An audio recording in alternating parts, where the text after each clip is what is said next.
मानवत शहरात दिनांक 5 आणि 6 जानेवारी रोजी मानवत आणि सेलू तालुक्याचा तबलिगी जमातचा संयुक्त इस्तेमा मोठ्या भक्तिभावाने आयोजित करण्यात आला आहे। हा धार्मिक कार्यक्रम मानवत शहरातील उक्कलगाव रोडवरील नवीन ईदगाह येथे संपन्न होणार आहे।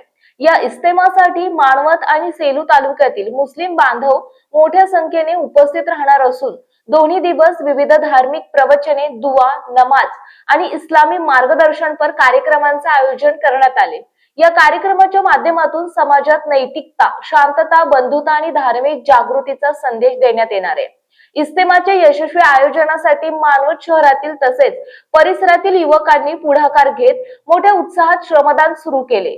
ईदगाह परिसर स्वच्छता, बैठक व्यवस्था, पाणी पुरवठा, जेवणाची व्यवस्था, वाहन पार्किंग आणि इतर आवश्यक सोयी सुविधांची तयारी युद्ध पातळीवर सुरू असून मोठ्या संख्येने युवक आणि या कामात सहभागी झाले आहेत।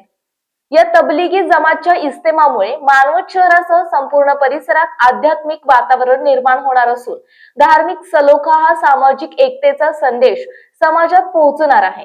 कार्यक्रम सुव्यवस्थित पार पडावा यासाठी आयोजक समितीकडून सर्व आवश्यक नियोजन करण्यात आले आहे। मानवत प्रतिनिधी मुस्तकीम बेलदार।